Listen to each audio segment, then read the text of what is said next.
Not a Tesla. Hello, it's Shayna again. So don't you dare! Don't you dare! Ah! Go away. And so twins were born. Gemma was 4 pounds 12 ounces. Finn was 6 pounds 12 ounces, and they were born once again 9/11, like I spoke to you about the last time.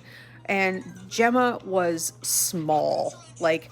Ooh, her scream was mighty, so we knew she had lungs because they were delivered by C-section, 36 weeks and 4 days. I carried them naturally without having to be induced or anything. My water broke, went into labor.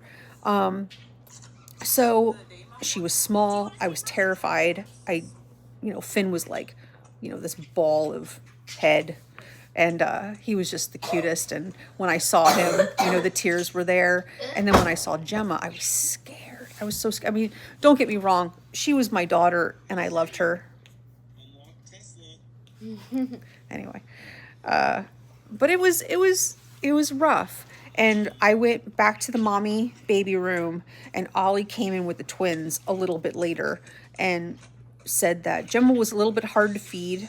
It was very positional, but Finn would eat anything and just lay there and be fine. So I recovered from the C-section, we're at home, and I've got attachment issues already. Like that had set in within 24 hours of Gemma. And I was just convinced she wasn't going to make it. I had just decided in my irrational, illogical mind that she wasn't going to be with us. And so Ollie held her a lot, and Natalie held her a lot, and my parents held her a lot. And I had just checked out. I was just convinced that all these terrible things were going to happen. And if they did happen, then I wouldn't make it. It was just awful. So it was like self-preservation versus fighting what I needed to do as a mommy. So little bit by little bit, I made myself do more, I talked to my husband about it all the time.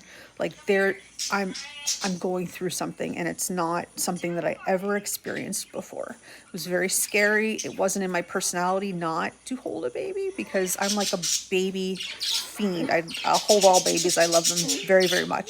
And especially my own child. Like, how could I feel this way about my own child? But I did. It was there.